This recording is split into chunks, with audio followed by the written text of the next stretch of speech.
இன்னைக்கு ரொம்பவே ஒரு ஸ்பெஷலான நாள்.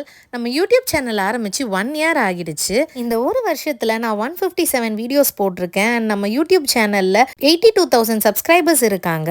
சேனல் ஆரம்பிச்சு ஒரு மாசத்திலேயே 25,000 சப்ஸ்கிரைபர்ஸ் வந்துட்டாங்க நம்ம சேனல்ல. அப்புறம் வீடியோஸ் போட போட சப்ஸ்கிரைபர்ஸ் கவுண்ட் ஏறிக்கிட்டே தான் இருந்துச்சு. என்னோட நிறைய வீடியோஸ்க்கு நல்ல ரெஸ்பான்ஸ் அண்ட் நிறைய வியூஸ் வந்திருக்கு. அதே மாதிரி ரொம்ப எஃபோர்ட் போட்டு நிறைய டைம் ஸ்பெண்ட் பண்ணி எடுத்த வீடியோஸ்க்கு பெருசா ரெஸ்பான்ஸும் வராமையும் இருந்திருக்கு. இந்த யூடியூப் வீடியோஸ்லாம் பார்த்தீங்கன்னா நான் குழந்தைங்களை எல்லாரையும் தூங்க வச்சுட்டு நைட்டு தான் எடிட் பண்ணி வாய்ஸ் ஓவர்லாம் கொடுத்து போஸ்ட் பண்ணுவேன். ஸோ அதுக்கு ரீச் வரலன்னா கொஞ்சம் கஷ்டமாக தான் இருக்கும். சம்டைம்ஸ் வீடியோ போடுறத ஸ்டாப் பண்ணிடலாமான்னு கூட நினச்சிருக்கேன். பட் என்னோட வீடியோஸ் பார்த்துட்டு நிறைய பேர் இது எங்கே வாங்குனீங்க, அது எங்கே வாங்குனீங்க, நீங்கள் போகிற பிளேசஸ்லாம் நல்லா இருக்கு, உங்கள் ட்ரெஸ் நல்லா இருக்கு, இந்த மாதிரி காம்ப்ளிமெண்ட் பண்ணும்போது கேட்கவே ரொம்ப ஹாப்பியாக இருக்கும். அண்ட் எனக்கு வீடியோஸ் போடுறது ரொம்பவே பிடிக்கும். ஸோ 1 இயராக நம்ம சேனலை சப்போர்ட் பண்ண எல்லாருக்குமே பெரிய பெரிய தேங்க்ஸ். அண்ட் நம்ம சேனலில் எந்த மாதிரி வீடியோஸ் எக்ஸ்பெக்ட் பண்ணுறீங்கன்றதை கமெண்ட் பண்ணுங்க.